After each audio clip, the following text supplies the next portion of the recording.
Welcome back, guys. Welcome back. Welcome back. It's your boy DELRAY, Richardson, Platinum Artist, Platinum Songwriter, Straight Game TV.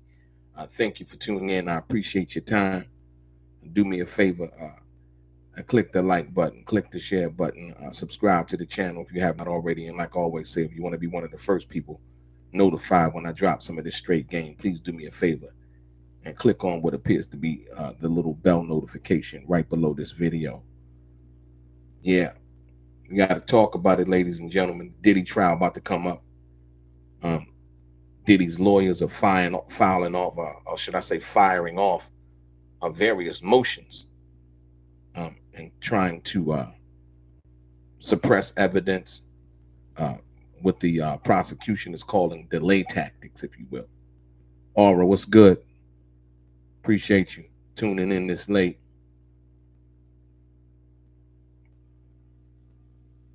I also appreciate the people who have not made themselves known in the chat. I appreciate that too. Like I said, I appreciate everybody who's coming through to actually check it out and listen and discuss certain issues.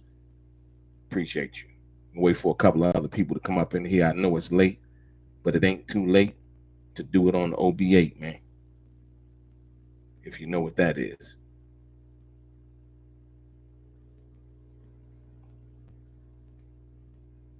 Yeah, Aura's in the building. Most people probably sleep by now, but we still gonna get into it. Yes, indeed. Come on, algorithm, do your job. Send it out.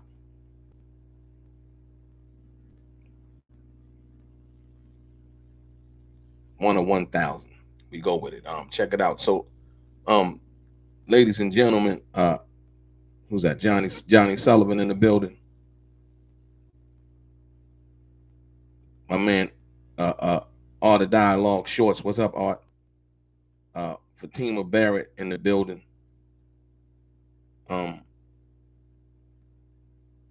Philly, Rapture, Marion Ragu. So look, ladies and gentlemen, Diddy is trying his best to suppress evidence.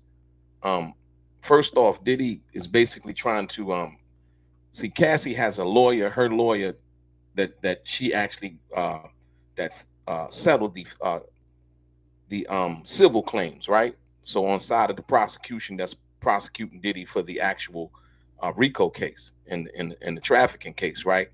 Cassie has her own lawyer, in which helped basically settle the civil case. And so Diddy filed a motion in court.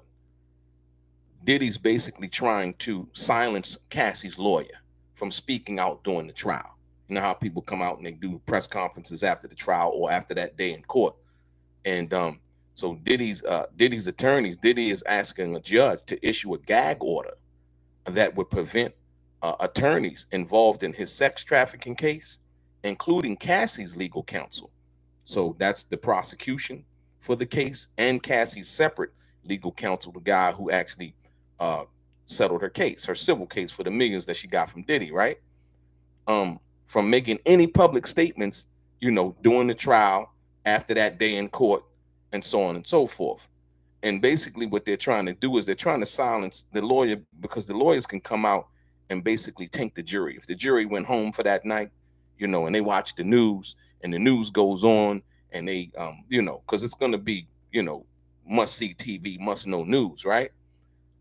The lawyers, Cassie's civil lawyer, can make statements that can be detrimental to Diddy during the trial, at the time of the trial, right? So, Diddy's lawyers basically pushing back and they're saying, hey, you know what? We want to put a gag order on all attorneys, including the prosecution, as well as Cassie's attorneys, during the trial, like I said, in a couple of days. And so, why he's incarcerated claims the ongoing media commentary, right? And this is basically what it's about. The ongoing media commentary from opposing counsel threatens his right to a fair trial by potentially tainting the jury pool. It's true. It's true. As like I said, we've seen so many people come out as we did the about the book that came out soon as Diddy got locked up, the little fake book that came out And we did the video over on the Art of Dialogue. You can go check that video out. Um, More importantly, that book that came out was fake. It was nothing but propaganda.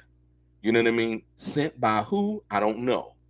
But like I said, the guy who was actually pushing the book at the time, saying that he was working with the federal government and that the feds allegedly had some kind of tapes that he had, which all of that was not true. Like I said, 2 hours after we did the released the video on Art of Dialogue, they yanked the book down off Amazon. So a lot of pressure was on, and like I said, a lot of stories have been told.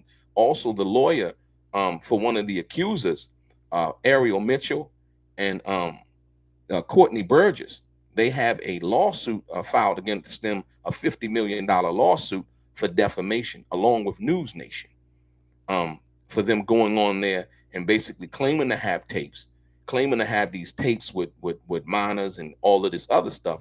And they talked about that.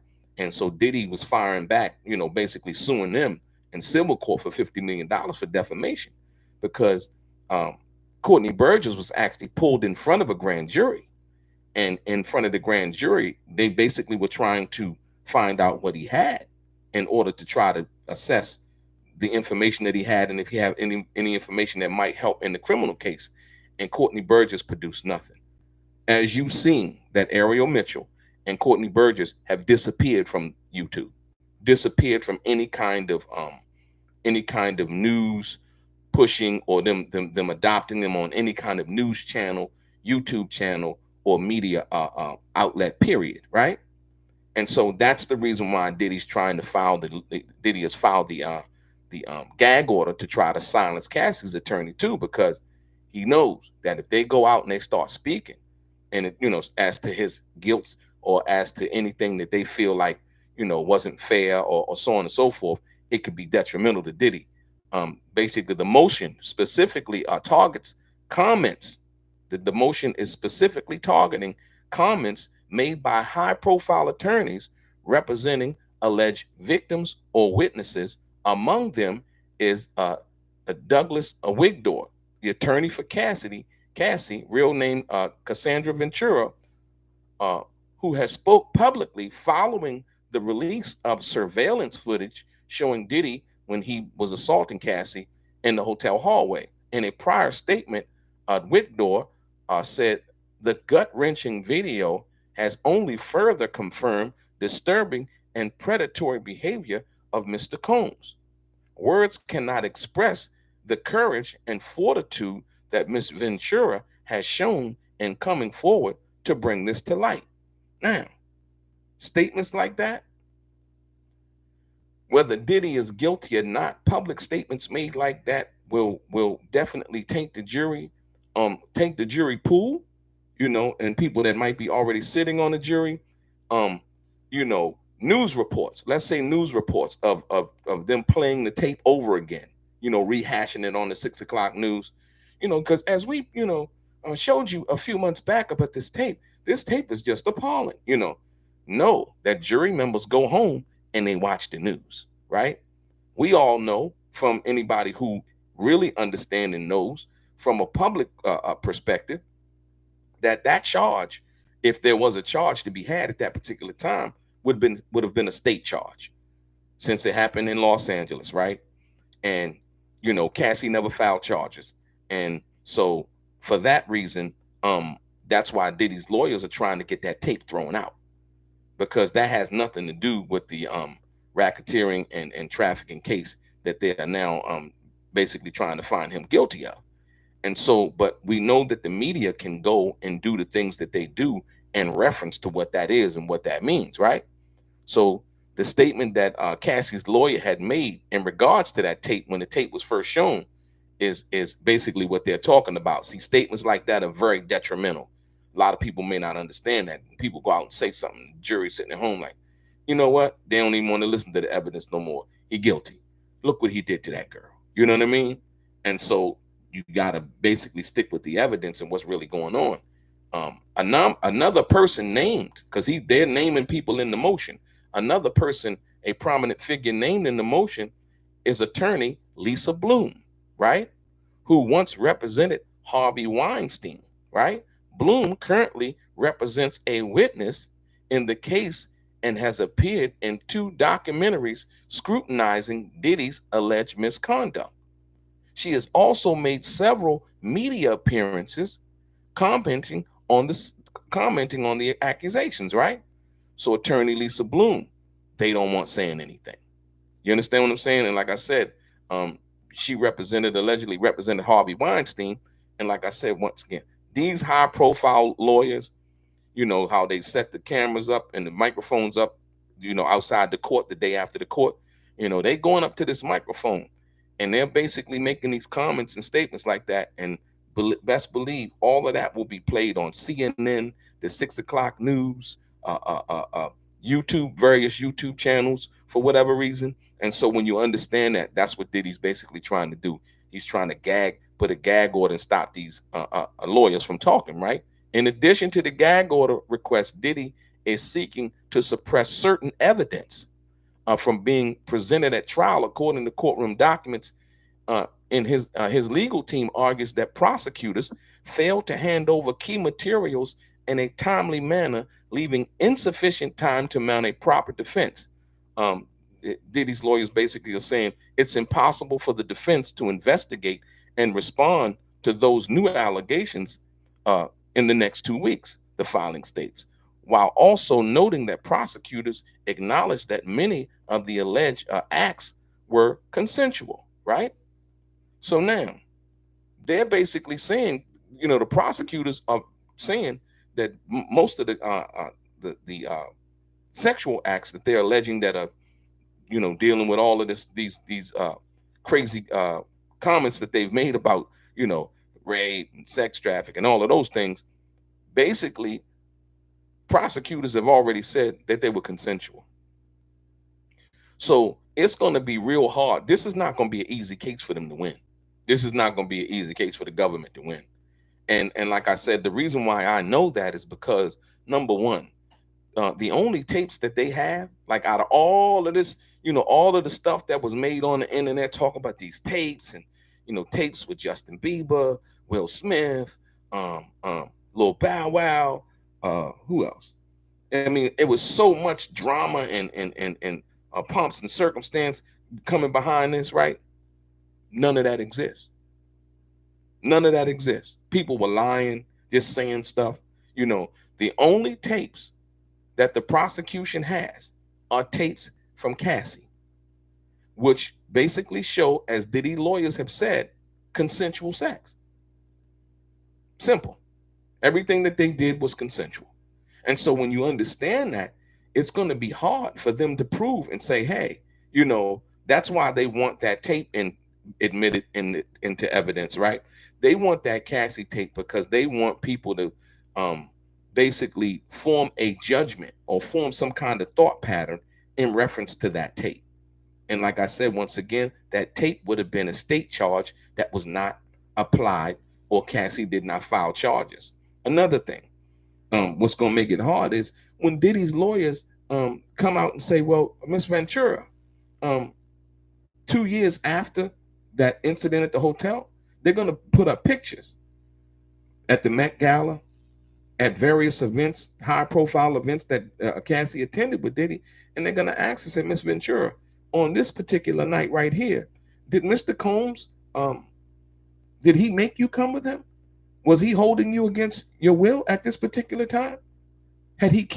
Were you still kidnapped, right? Or were you still being trafficked at this particular time when you were Mr. Combs? So it's going to make it hard for her. And like I said, Diddy has Young Thug's lawyer on team now.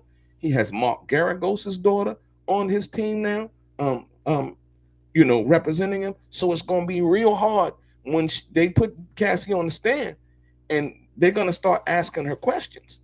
She is the star witness. Cassie is the star witness. You know, hands down, that's the reason why, in fact, you know, and some other people, but they're Jane Does in the situation at this particular point. You know, the way they filed the lawsuit also, once again, this is supposed to be a RICO case. So I can see Diddy's lawyers basically attacking the fact that, hey, This is a RICO case. Where are all the other co-conspirators? You know, this is not just supposed to be Mr. Combs here. This is supposed to be everybody. So when we think about the big picture, like I said, Diddy's fighting back, and like I said, he's trying to put a gag order. He don't want nobody saying nothing. The prosecutors basically said they countered Diddy's argument by saying that Diddy has had ample time to review the evidence, asserting that his motions are simply stalling tactics to delay the start of the trial. So they basically saying with Diddy filing all of these motions and things like that, claiming that he hasn't had enough time to see the evidence, is just him trying to stall and delay the trial from starting from that perspective. But there was something else that was interesting about it all too, right? Um, Diddy's lawyers also are trying to make the argument that that his mental capacity at the time of the alleged crimes that they're basically saying that he committed, right? That his mental capacity uh, was diminished, and the criminal intent that it would take to have uh, to go through with what they're saying that he did, he wouldn't have had the mental capacity to do it. Basically, because they said, well, everybody was drugged up, people were drugged, he was drugged, and so on and so forth. So so basically, federal prosecutors are pushing back.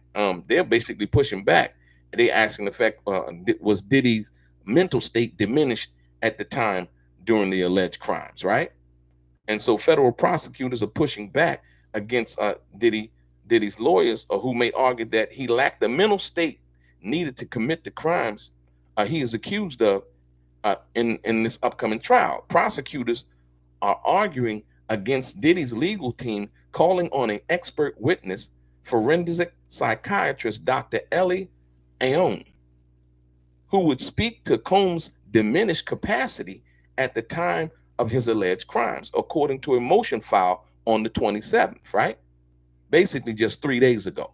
So it's a lot of stuff that's not really making the news that they firing off in court about and going back and forth. And these motions, they happen.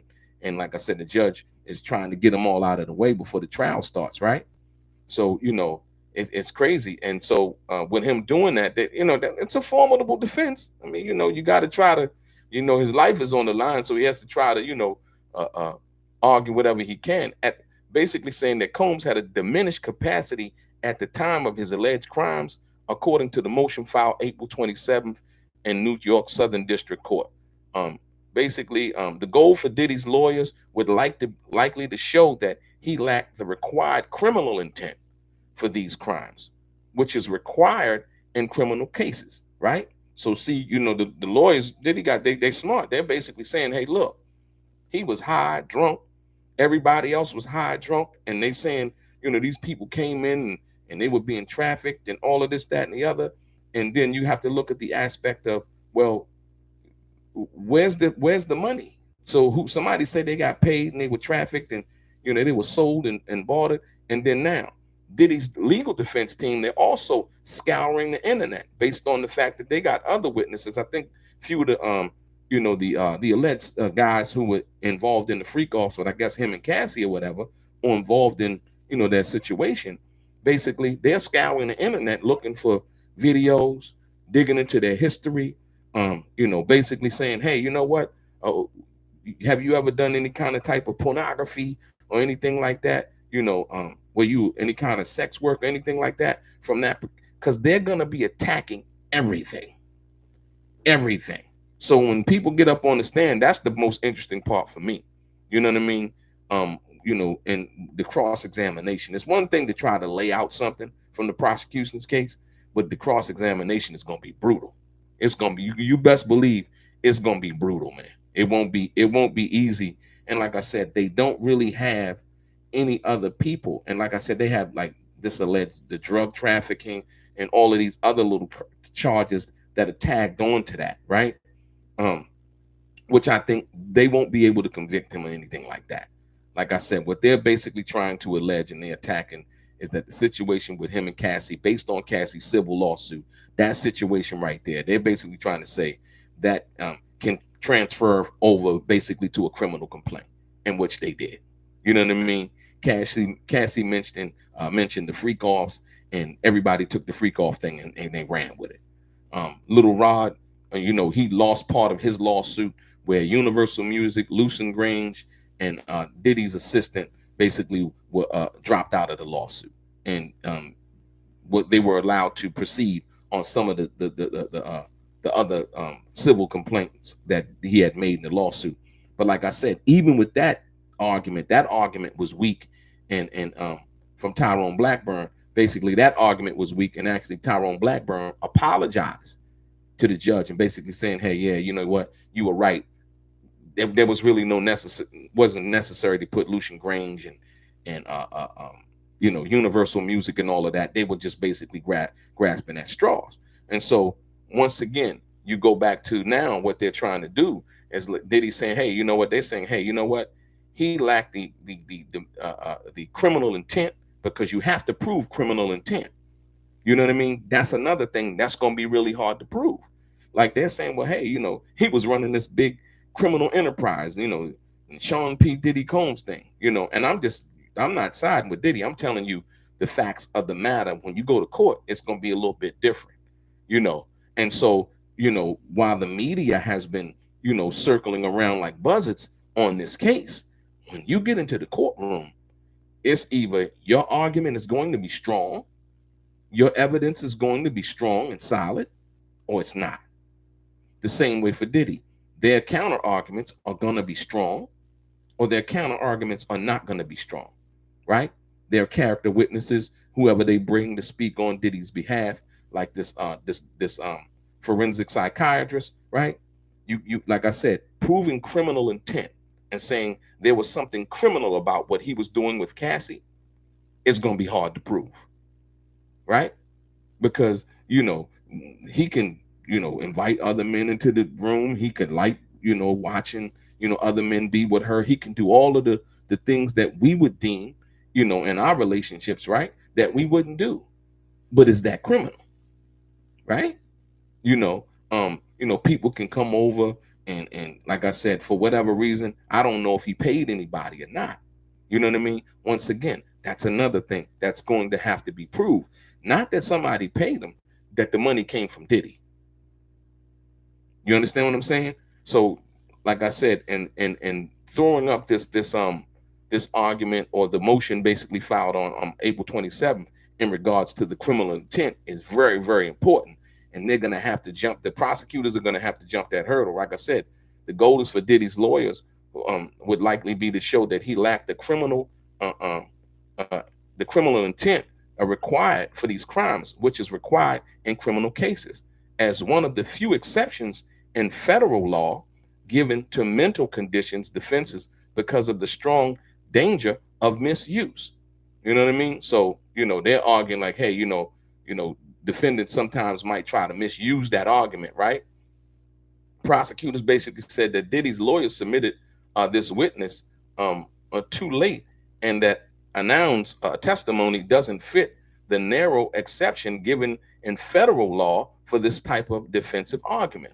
They also pointed out that Announ's did not examine Combs, leaving his opinions based on records and evidence that has been redacted from the April 27 filing.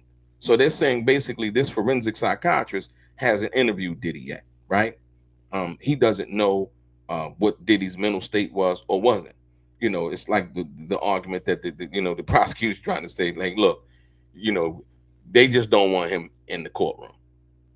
They don't want him, because when you get a doctor, somebody who's a professional, come in and argue, say, you know what they're alleging in the complaint and all of the things that they've said in the complaint, it would be impossible for Mr. Combs to have the negligible criminal intent to proceed and commit whatever crimes they're saying.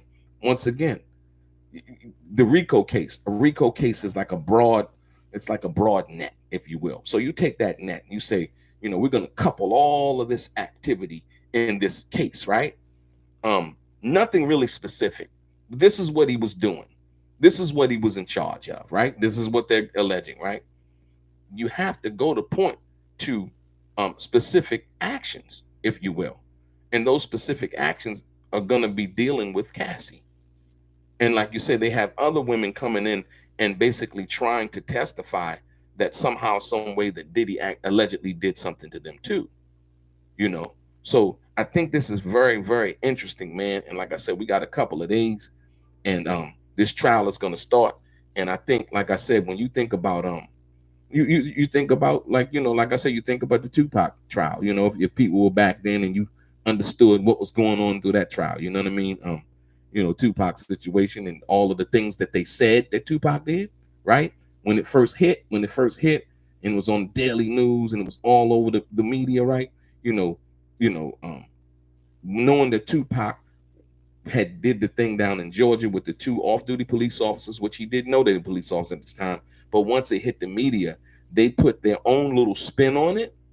And so then when the situation happened in New York with the girl, Ayanna Jackson, it was like, go get him time, right? Okay, cool. Here we go. And here comes the case. And so with that, they said a lot of things, right? But then when it got to trial, we found out that a lot of things didn't happen that they said happened. And they don't give a damn about that. What they give a damn about is trying to sell a narrative that Tupac was this bad, bad, bad guy. That's why I always tell people to reserve your judgment. We don't know. You know what I mean? They saying, yeah, Diddy did this, Diddy did that. You know, and it was like, oh, the diddler, all of this, that, and the other. I'm like, hold on, you know? Because a lot of times, man, the media can sway us to believe things that simply aren't true. And then once they're found to be not true, people kind of just, you know, back away and go on with their daily lives. You know what I mean? You know, and then, like I said, what we do know is true is Diddy assaulted Cassie in that hotel. What we do know is true is if there was anything to be done, that was a state charge. There was nothing done. Cassie didn't press charges. She stayed with Diddy, right? Why she stayed with him, her business. I don't know. I can't answer that. But like I said, that doesn't bode well for a criminal case. Once again, after a civil case was settled for millions of dollars, and then all of a sudden, Cassie now is going to be the star witness for whatever reason in this criminal case.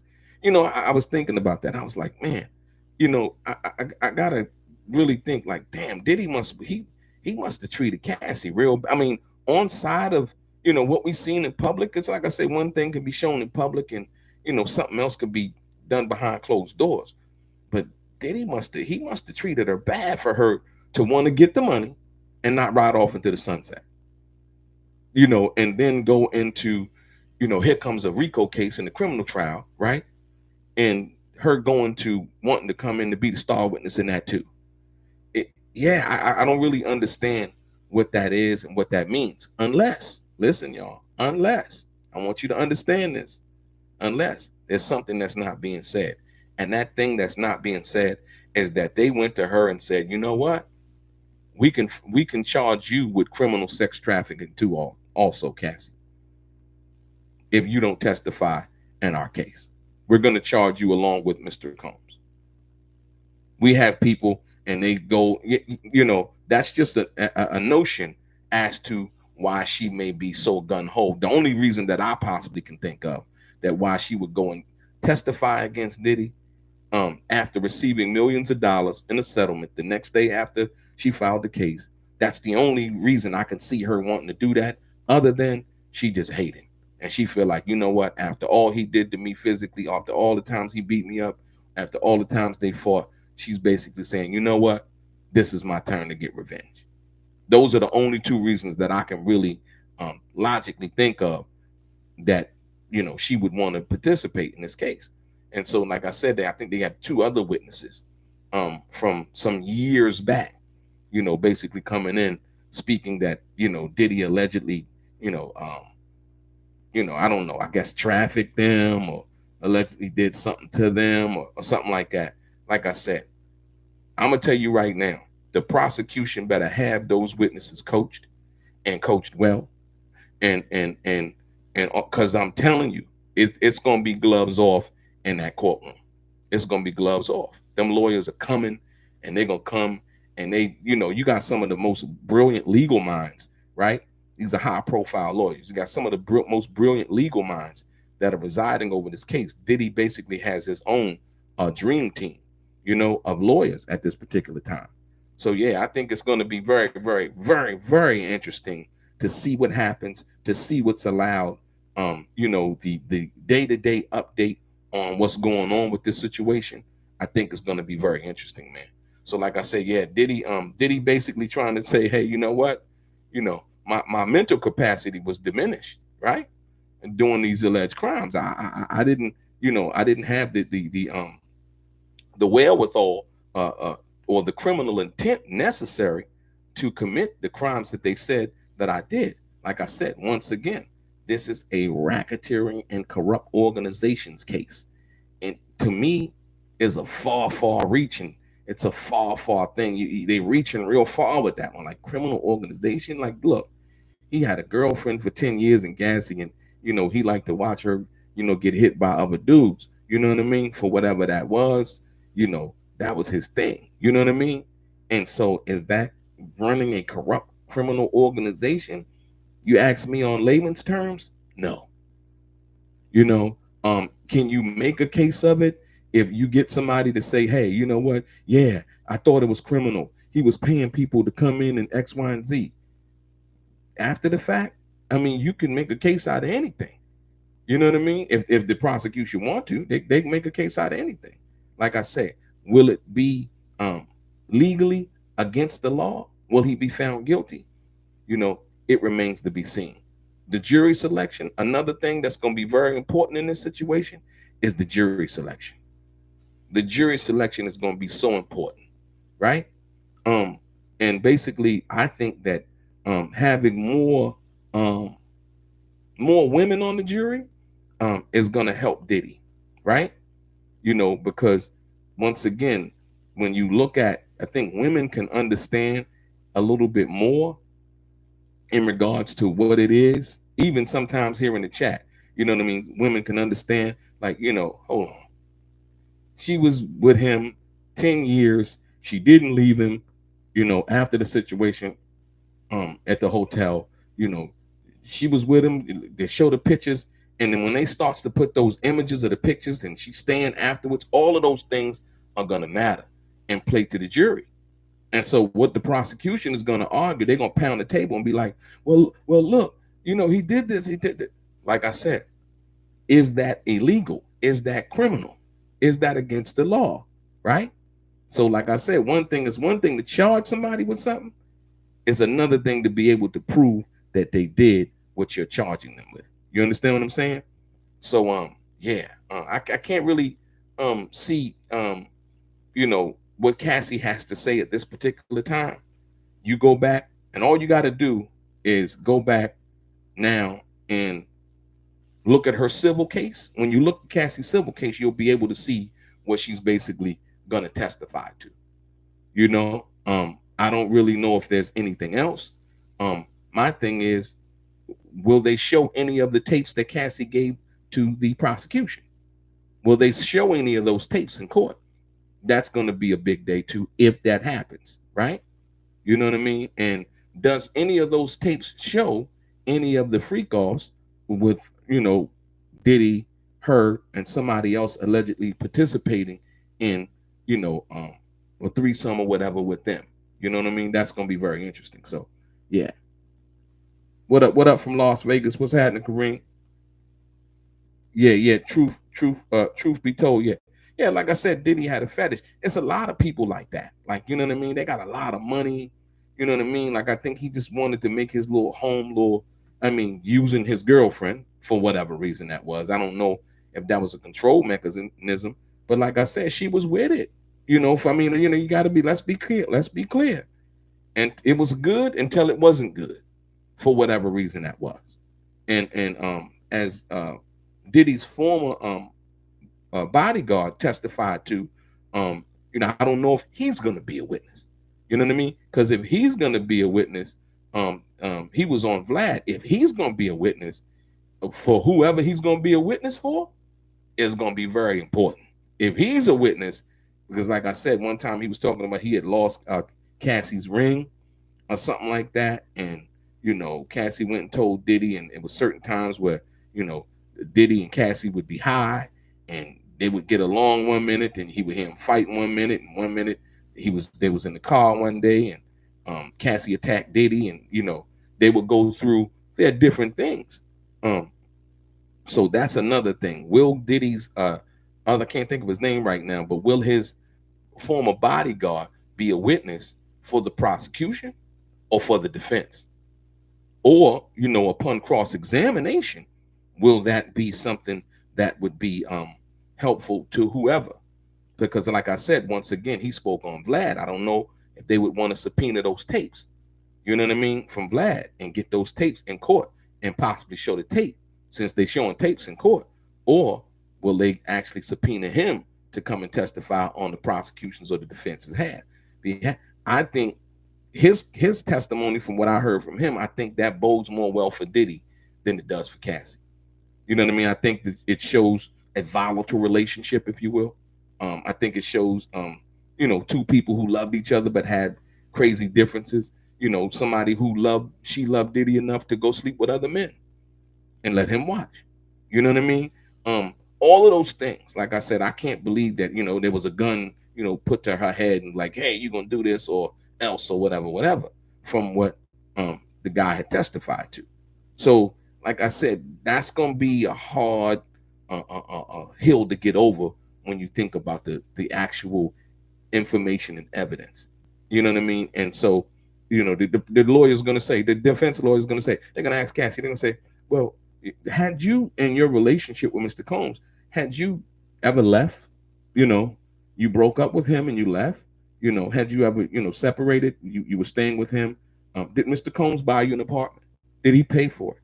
Did Mr. Combs, help you with your career? Right?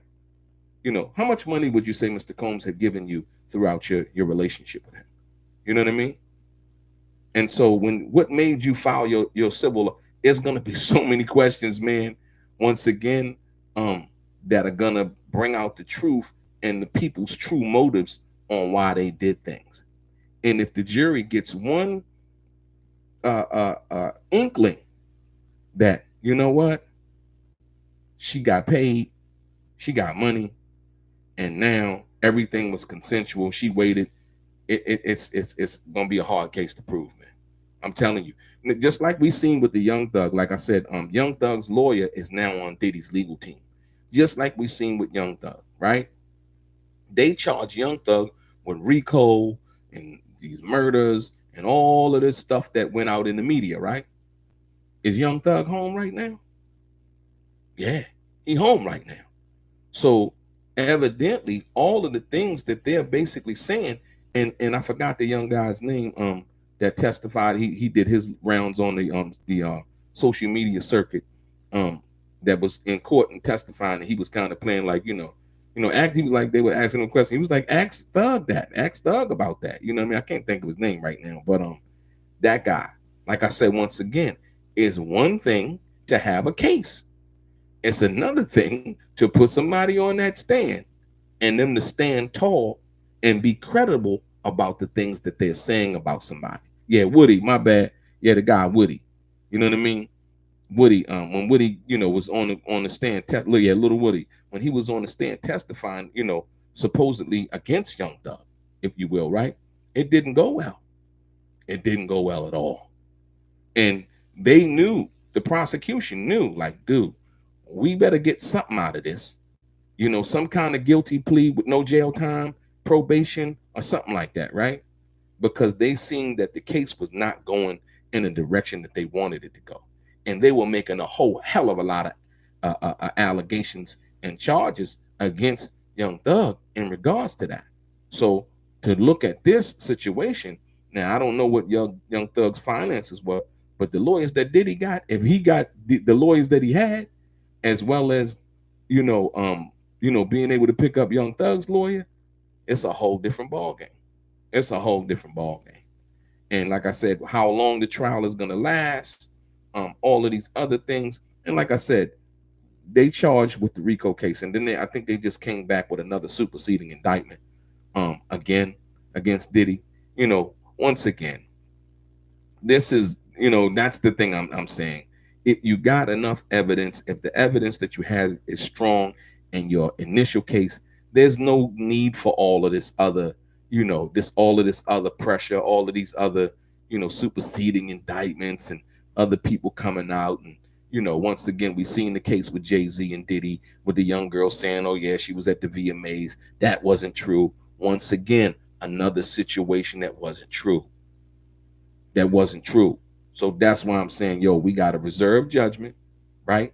Because the media will make you hate the very person whom you supposed to be cool with, or be giving the benefit of the doubt to.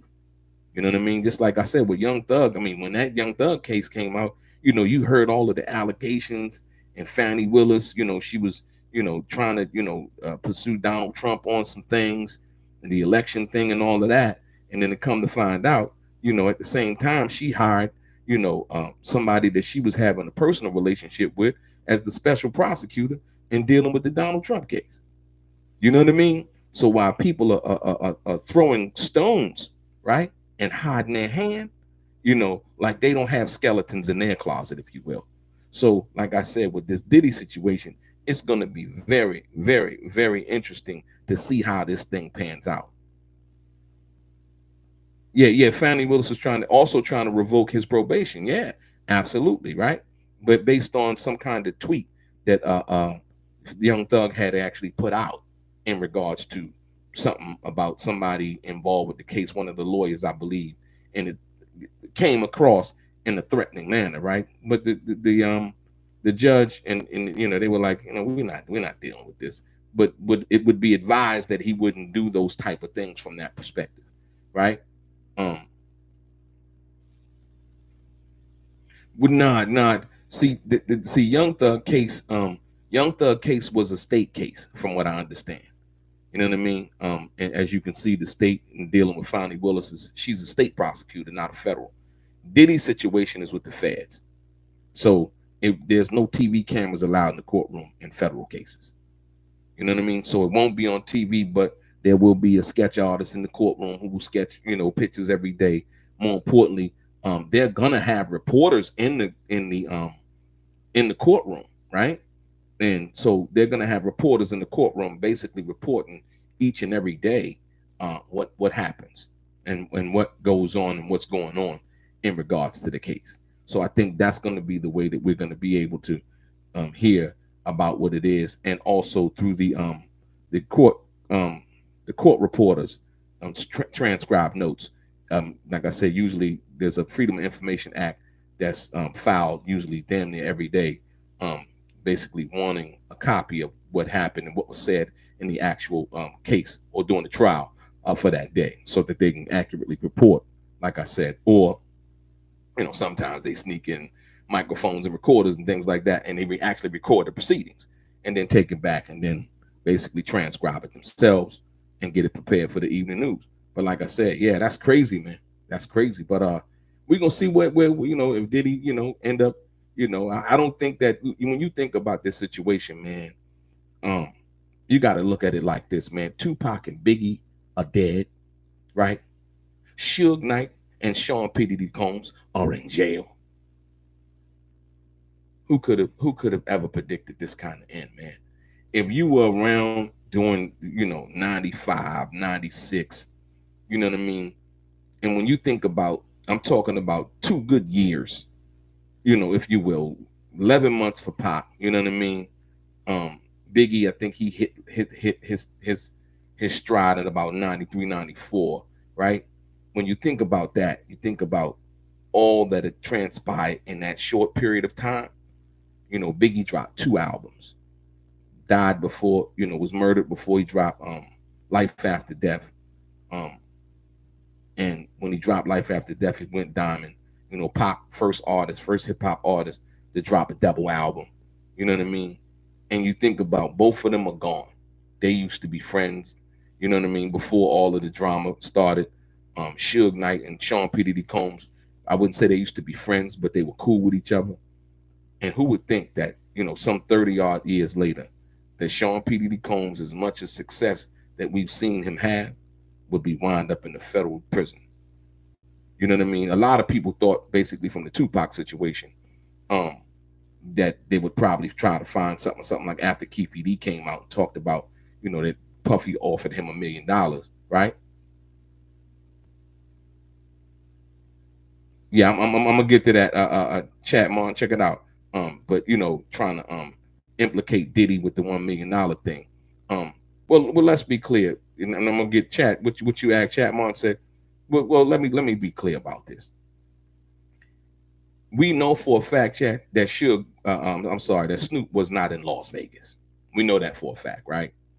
So any kind of information, somebody alluding to now, what he said was that somebody Suge said on the Art of Dialogue that somebody else told him on the phone, that uh Snoop had told him something. So right there is where I catch the break at. I'm looking at it like this: is he say she say, man? You know what I mean? And that's hearsay. That's not something that saying, oh yeah, Snoop did X, Y, and Z. I simply don't believe that based on that. And the fact of the matter is that it is a fact through numerous people who were there over at Warren G's house that Snoop was over at Warren G's house. I think at that time, Warren lived right around the corner from where I was staying at that time in Lakewood.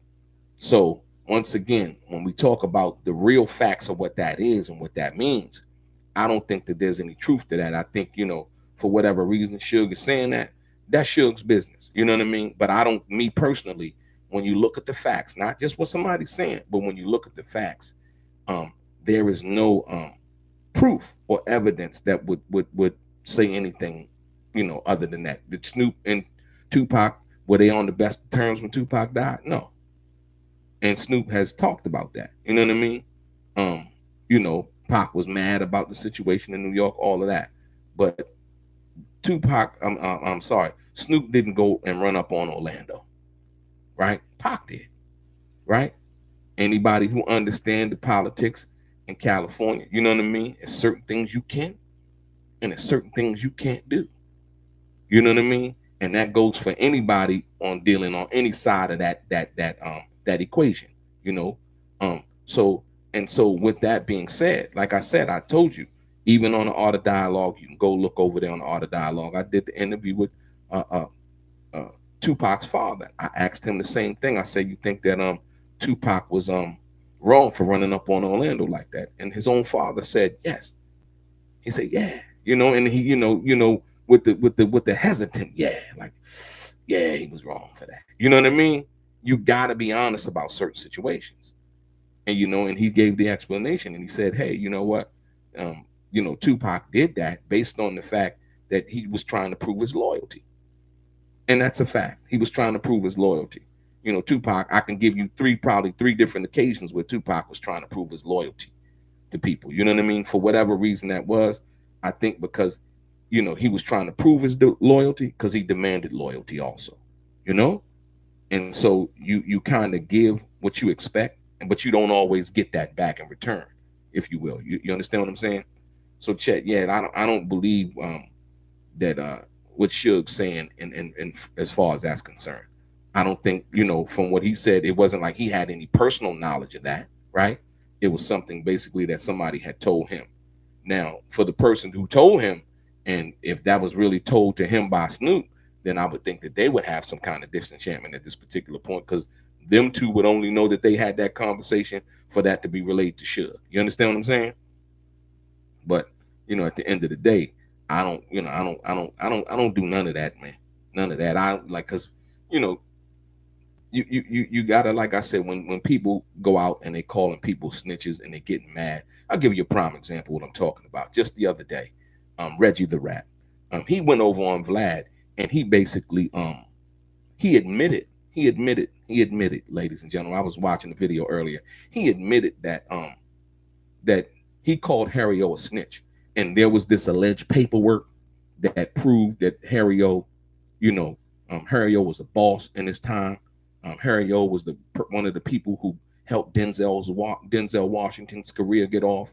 He funded one of the plays on Broadway. He was such a heavyweight in handling his business, right? Reggie the Rat Wright Jr. went on, when first he was on Bums First, which is basically now defunct. They're bankrupt.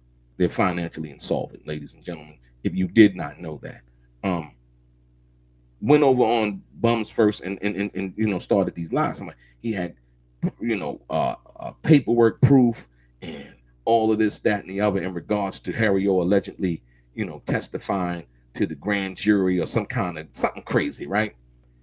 The video that I watched over on Vlad is asking this guy about this alleged paperwork, and Reggie the Rat Wright Jr. basically admits the truth when held to his feet are held to the fire. He admits the truth. He's like, yeah, I was just mad, being vindictive, because I hate being called a liar. So Vlad proceeds to ask him, well, what about the paperwork? He's like, well, all I was saying was, now he's doing the Michael Jackson backslide. All I was saying was that, he had went and testified, and because they had a grand jury, and Scooby-Doo, I don't really know nothing. He admitted that what was said to the grand jury, I don't know. I couldn't get the could I get the grand jury transcript? No, I couldn't get that. So you mean to tell me Reggie the rat who we have paperwork, news articles of him actually, calling the police on Suge Knight, all of that. You mean to tell me he's now admitting that all of the stuff that he was saying on Bums First about Harry O was a lie? He said that he didn't see the grand jury transcript, right? He don't know what was said during the grand jury, right? So where was the paperwork that proved Harry O was a snitch? There was none. There was none. There was none. You got to understand, man, this YouTube thing has got a lot of people off their meat rocker, man. They saying anything to get clicks and views, right? They're doing anything for people to listen. And you see, as a result of that, those very actions, that Reggie the Rat Wright Jr. and Gullible John basically Bomb First is bankrupt. That's part of that karma, man. You can't do that, man. You can't come out here and be talking about people and saying they did things that are unbecoming, and the man did 30 years in prison. You can't come out here and then all of a sudden to go on Vlad, right? And Vlad basically was saying that, he was trying to get Harry O for an interview. He said he called Harry on the phone, and Harry O said, yeah, I'm going to talk to my people. And then Vlad said he tried to call him back. He never answered, right? And so, once again, whatever that is and how that works that way sometimes. Like, everybody's not interested in getting on the internet, you know what I mean? Or dealing with certain people for that matter, you know what I mean? Because they might not like how certain people move. That's Harry O's prerogative. I don't know. That's what Vlad was saying. But in that same video, that's what the conversation was about paperwork. So I say that to say this. That's another reason why you can't really trust and believe what's going on when we talk about the situation in relation to Diddy, the situation in relation to Pac, in relation to Suge, and somebody saying something about somebody, and then you coming out finding out later that there's really no substantive information or paperwork or documentation in relation to what that person is saying. That's the reason why I don't believe that, Chet. I appreciate that too. But yeah. Yeah, you said Gullible Reggie. Yeah, Gullible Reggie. Yeah, John. Like, I did the video the other day. Gullible John basically lied to Reggie, man. He didn't tell Reggie that he was bankrupt. Gullible John did not tell Reggie the Rat that he was bankrupt. Reggie the Rat said on Camp Capone that he found out about that on YouTube after I mentioned something about it. Like, oh, wow. They out here, look, the cold part about that game is they out here, man, pushing out everybody else's information, telling lies on everybody else. The very person that gets on the internet each and every day with Reggie the Rat, basically his that is culpable in this masquerading and these fraudulent lies has filed for a Chapter 7 bankruptcy and doesn't even tell the person that he's supposed to be working with. Amazing. How does that bode well for karma, man? So basically, Reggie the Rat couldn't trust Gullible John, and he didn't even know it. And Gullible John wasn't that gullible at all, actually. He exploited Reggie the Rat to the tune of of hundreds of thousands of dollars and doing, according to Reggie the Rat Wright Jr., doing backdoor deals for the ad revenue, right? What was it, 75,000, 45,000 in one deal, like 75 or 96,000 in another deal. So he was basically exploiting Reggie. Reggie the Rat Wright Jr. was being exploited. So when you ask me that, Chet, that's the reason why I don't really believe, what they're saying about Snoop. Not that I favor Snoop, not none of that. I'm just gonna call it down the middle. If you do not have any evidence or anything like that, stuff like that, I don't really entertain. I don't care how close a person is to me or whatever. Like, look, or what their difference or disenchantment might be with Suge's disenchantment might be with Suge. I'm a Snoop. I'm sorry. Yeah, it just doesn't bode well for me at that particular and from that place. Well. Not only are they selling it, it's not that they selling it. You ain't they not selling bomb first or bums first. It's gonna be sold, by the bankruptcy trustee. What they've tried to do. Reggie the Rat Wright Jr. has tried to come out and say that basically, bomb first ain't worth no money without him on it. That's simply not true. Bomb first was worth money. Gullible John just chose to use Reggie the Rat Wright Jr. over and over, exploit him to get him out here lying about Diddy, lying about Jamie Foxx, lying about Suge Knight, lying about Shaq, lying about all of these people, right? For money. And then when the money started to come in, Gullible John was doing backdoor deals on Reggie the Rat Wright Jr. So much so that he had, listen, so much so that Reggie the Rat Wright Jr. has developed a permanent name that he will go down in history with. It's Reggie the Rat Wright Jr. Period. That's how much Gullible John exploited Reggie. And I don't really think that Reggie the Rat Wright Jr. understands this, right? And so when you think about the big picture, right? He says Snoop should buy bums first. I mean, like I said, I think if he did, it'd be out of pure spite, right? But it wouldn't be out of anything trying to work on it. Like I said, he could buy it and give it to one of his homies. You know what I mean? And stuff like that. Like, man, you want a YouTube channel? Like, okay, cool. I'll go, give them X amount, because all of the money that they're going to be collecting, right, from all of the intellectual properties over at Bums First is going to be sold for a price. So all of those old videos is going to be sold for a price. I mean, are they worth anything? It's Reggie the Rat Wright Jr. Come on. Absolutely not. Nobody wants that. We also seen All the Dialogue basically take all of Reggie the Rat Wright Jr.'s videos down. Right?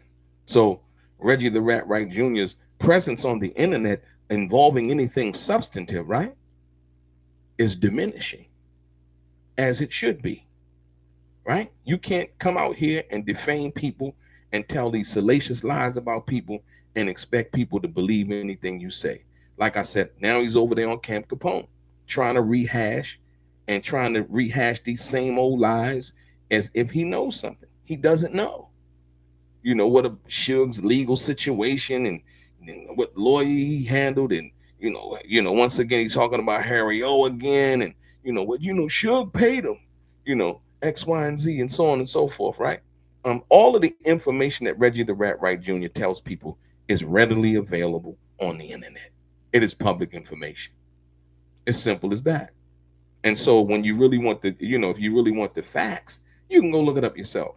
Like I said, you would at least think when somebody would tell you something like that over the internet that they could just be honest about it and not try to tell you a story that's in favor of them, and the most light favorable to them, if you will.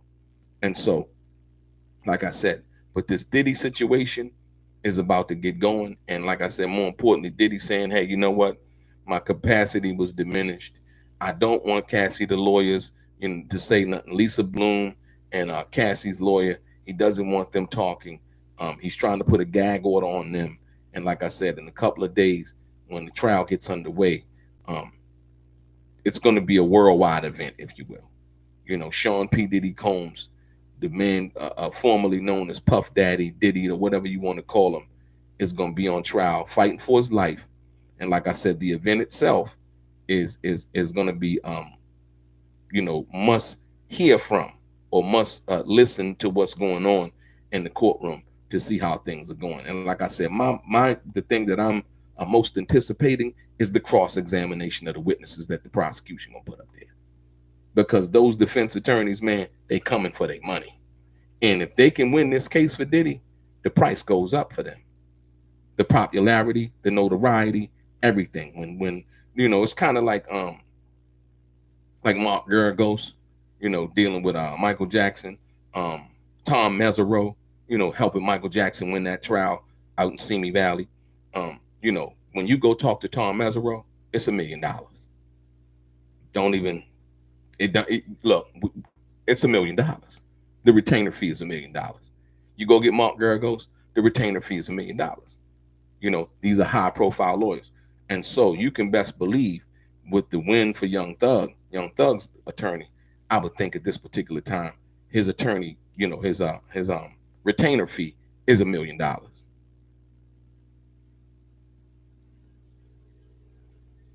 Hey, C-Dub, you know what? You absolutely right about that. I was thinking about that. So when they say, when they say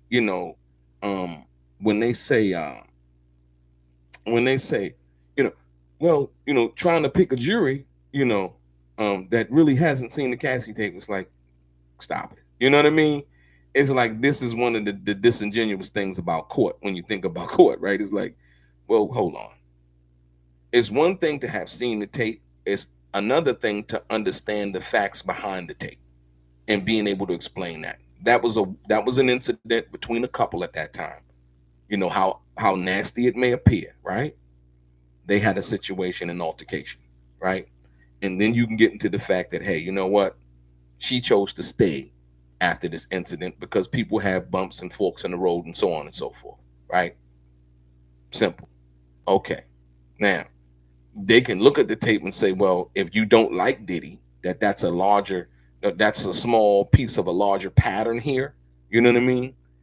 You can say that, but if all of us as human beings, you would be able to look behind whatever, not saying people doing this stuff as drastic as that, right?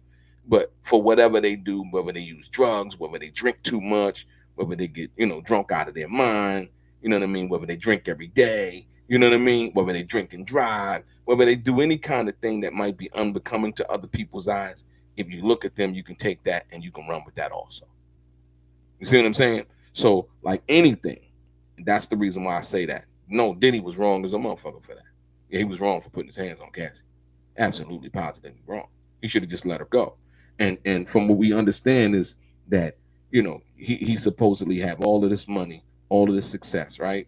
And having all of that, like, yo, why are you trying to hold on to her? Why are you trying to grab her and drag her back to the room when she want to leave? From that perspective. That's one of the things I think in wanting that tape to be in court would basically say that, well, you see, he's trying to drag her back. He's trying to hold her against her will, right? That's one of those things that you can infer in trying to what's the name. So it's a lot of little nuances, man, and things that I understand that might work for both sides. It might work for the prosecution. It might work for the defense. But when you get into court, we're gonna see how all of that plays out. Like I said, but the Cassie tape was a state charge, and by the time it came to light, the statute of limitations had already expired. That's why the Los Angeles DA didn't do anything involving that case, or involving that tape, should I say, based on the fact that the statute of limitations had expired.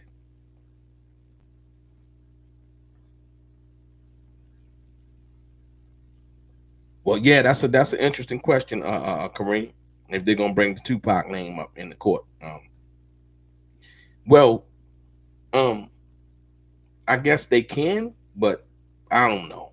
You know what I mean? Cassie brought his name up and Suge Knight's name up in the civil case, so I don't think that has anything to do with it. I think somebody did, they would throw up an objection for that. Excuse me. The attorneys would be like, objection. irrelevant. You know what I mean?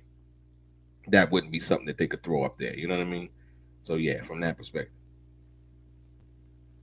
Nah, Brandon, I don't think so. Yeah. Thank you, Machiavelli Lives. Appreciate you, man. Appreciate everybody. Like I said, more importantly, we got a couple of days until they go down on this case. And we're gonna see what happens, ladies and gentlemen. Like I said, I appreciate each and everybody here for tuning in. And this late, especially, like I said, your boy DELRAY, straight gang.